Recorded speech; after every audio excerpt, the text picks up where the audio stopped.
न ही दिल्ली का बादशाह लड़ाई लड़ा था और न ही अंग्रेज लड़ा था। इसमें दो अलग अलग था व्यक्ति। एक तो वही नादिर शाह जो मैंने बताया था, तो हाँ वो नादिर शाह के बाद जो अहमद शाह अब्दाली आया था उसका शिष्य था वो, और मराठा इसके बीच हुआ था। लेकिन ये कहा जाता है कि शुजा-उद-दौला ने उस समय बाहरी जो अहमद शाह अब्दाली था उसको साथ दे दिया था। तो ठीक है, उसका कुछ स्वार्थ रहा होगा उसमें कि वो मुझे मदद करेगा अंग्रेज से बचाने में, तो साथ दे दिया होगा। और ऐसे भी वो भी ईरान का रहने वाला था, ये लोग भी ईरानी ही था, तो ईरानी ईरानी एक दूसरे को मदद किया। ठीक है, उसके बाद बक्सर की युद्ध 1764 में इनकी हार हो गई शुजा-उद-दौला की। और हार जब यहाँ पे हार हुआ था तो हार के बाद जो शाह आलम टू था, शाह आलम टू को इलाहाबाद और कड़ा दिया गया था, और बाकी पूरा बिहार, उड़ीसा, बंगाल पे अंग्रेज ब्रिटिश का कब्जा हो गया था। बाद में इलाहाबाद और कड़ा भी अंग्रेज अपने कब्जे में ले लिया। तो फिर देखो 1773 में बनारस की संधि शुजा-उद-दौला एवं हेस्टिंग्स के बीच हुई। अब संधि हुई थी, इसके पहले कुछ घटना हुई होगी, तो उस घटना पे नहीं जाना है, इंपॉर्टेंट नहीं है। मैं हिस्ट्री नहीं बल्कि आपको जीएस पढ़ा रहा हूँ, तो आप जीएस के व्यू से हिस्ट्री को पढ़ो। तो वैसे तो बहुत हिस्ट्री है, लेंदी हो जाएगा, तो जहाँ ज़रूरत है वहाँ लिखता हूँ, छांट देता हूँ। बाकी अगर बनारस की संधि आ जाए किसके बीच हुई तो आप आंसर लगाओ शुजा-उद-दौला, और उस समय हेस्टिंग्स आएगा। अब हेस्टिंग्स कैसे आएगा 1773 में, तो वो अब मुझे गवर्नर भी दिखाना पड़ेगा, और मैं सोच रहा था कि गवर्नर आपको करवा दूं, तो गवर्नर भी करवाऊंगा।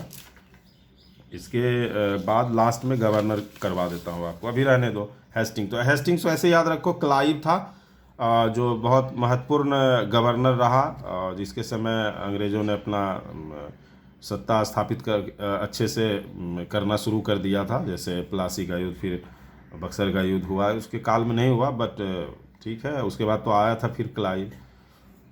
फिर उसके बाद जो आप कह सकते हो इम्पोर्टेंट गवर्नर, महत्वपूर्ण गवर्नर, काम का गवर्नर, वो था हेस्टिंग्स। तो हेस्टिंग्स आया था 72 में। इसका पूरा नाम है वारेन हेस्टिंग्स। ये 72 में आया था, और 72 में आया तो देखो 73 में संधि हुई। 65 से 67 तो क्लाइव रहा ही था, और 67 से 72 5 साल बीच में कुछ और लोग रहे यहाँ के गवर्नर। लेकिन फिर 72 में क्या हुआ, हेस्टिंग्स आ गया गवर्नर बन के बंगाल का। और मैंने बताया कि 72 में गवर्नर रहता है हेस्टिंग्स। 73 में फिर एक एक्ट आता है, रेगुलेटिंग एक्ट, और रेगुलेटिंग एक्ट से उस पद का नाम चेंज हो जाता है, और अब बंगाल का गवर्नर से उसका नाम हो जाता है बंगाल का गवर्नर जनरल। वो अगले साल से लागू होता है, यानी 73 में एक्ट आता है, 74 से लागू होता है। तो 72 में हेस्टिंग्स आया, 73 में एक्ट आया, और 74 से यही वाला गवर्नर का पद, बंगाल का गवर्नर का पद अब बन गया बंगाल का गवर्नर जनरल, और हेस्टिंग्स को ही कंटिन्यू उस पद पे बनाए रखता है। तो यानी हेस्टिंग्स क्या था, गवर्नर था, और अब 74 से वही पद चेंज हो गया, आदमी वही रहा, तो पद का नाम हो गया अब बंगाल का गवर्नर जनरल। ये पद 72 से स्टार्ट होता है और 1833 तक चलेगा। ये मैं कई बार बोला हूँ, इसलिए बार बार बोलता हूँ कि आप लोगों को याद हो जाए। 33 तक चलेगा, विलियम बेंटिक तक, बेंटिक तक चलेगा। अच्छा ठीक है, अभी अब हम लोग को अवध देखा जाए, इधर उधर भटकना नहीं है। तो ये हो गया। अब तो बनारस की संधि हुई, फिर 75 में अवध के नवाब आसिफ-उद-दौला ने फैजाबाद की जगह लखनऊ को राजधानी बना लिया। पहले फैजाबाद राजधानी था अवध का, वो किसने बनाया था, सआदत खान ने। और ये बीच में आसिफ-उद-दौला, आसिफ-उद-दौला क्या किया, फैजाबाद की जगह लखनऊ को बना दिया। तो ये बीच का नवाब है, मैंने नंबरिंग नहीं दिया, और भी कई नवाब है इसके बीच में, जो देखो मैंने लिख दिया कि बीच में और भी कुछ नवाब होते हैं। तो उसकी चर्चा इसलिए नहीं किया, वो इम्पोर्टेंट नहीं है, जितना ज़रूरत था मैंने करा दिया। अब फैजाबाद का पुराना नाम श्रावस्ती था, फैजा श्रावस्ती। चलो अब उसके बाद शुजा-उद-दौला के बाद आता है बाजिद अली शाह, और यही बाजिद अली शाह को ये अंतिम है। बीच में और भी कई आता है, लेकिन हम लास्ट वाला पढ़ेंगे, बाजिद अली शाह, जो देखो 1847 1856। जबकि शुजा-उद-दौला का काल आप देखो 54 से 75, इसका मतलब 75 के बाद भी 47 तक बहुत लोग आता है, तो इम्पोर्टेंट नहीं है। बाजिद अली शाह अंतिम हमको करना था, तो हम अब यहाँ से अंतिम करेंगे। 47 के बाद 56, और आपको पता है कि 1857 की क्रांति का एक ये भी कारण था हड़प की नीति, जिसको डलहौजी ने, उसको मैं डलहौजी को डकैत बोलता हूँ, डाका डालने वाला, हड़पना, वो हड़प की नीति चलाया था, जिसको बोलते हैं डॉक्ट्रिन ऑफ लैप्स, इंग्लिश में डॉक्ट्रिन ऑफ लैप्स बोलते हैं। हड़प की नीति या व्यक्तिगत सिद्धांत या राज्य क्षय की नीति, राज्य अपहरण की नीति, इस तरह से कई नाम है, वो मैं आगे कराऊंगा जब गवर्नर जनरल पढ़ाऊंगा तो वहाँ पे आ जाएगा। तो 56 ये लोग राज हड़पना स्टार्ट किया, कुछ से कुछ बहाना लगा के, कुछ आरोप लगा के, वो कई तरह का आरोप है, जब मैं पढ़ाऊंगा 1857 की क्रांति तो वहाँ बताऊंगा। तो यहाँ पे ज़्यादा वो जाने की डिटेल जाने की ज़रूरत नहीं है। अभी आप ये जान लो कि अवध को कैसे मिलाया गया, तो हड़प की नीति द्वारा।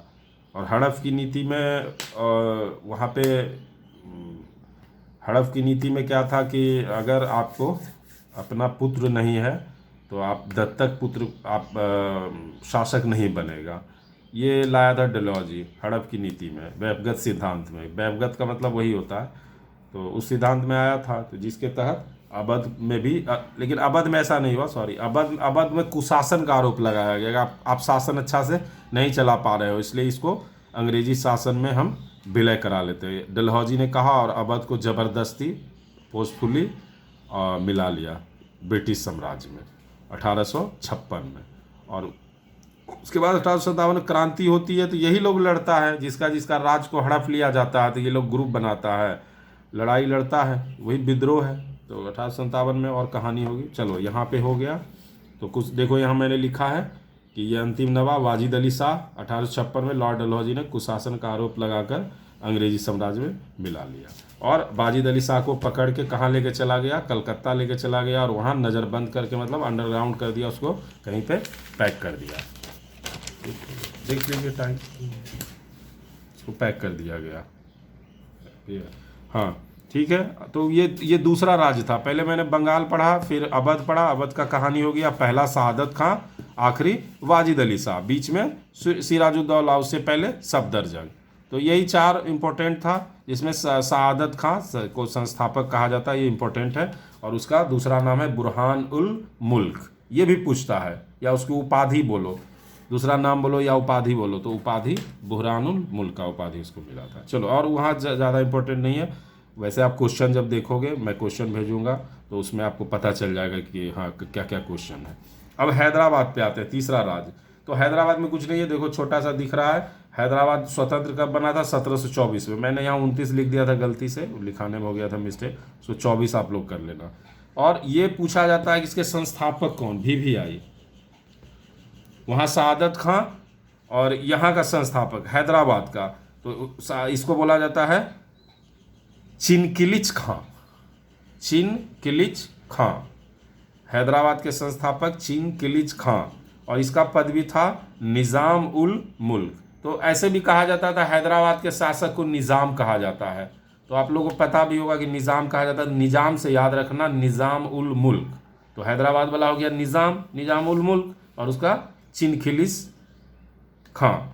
और उधर बच गया शहादत खां। तो शहादत में वहाँ भी उल मुल्क है, लेकिन वहाँ निज़ाम नहीं, वहाँ बुहरान लगाएंगे, यहाँ निज़ाम लगाएंगे। तो हैदराबाद वाला निज़ाम याद रखो, जो बच गया वो हो जाएगा शहादत खां में।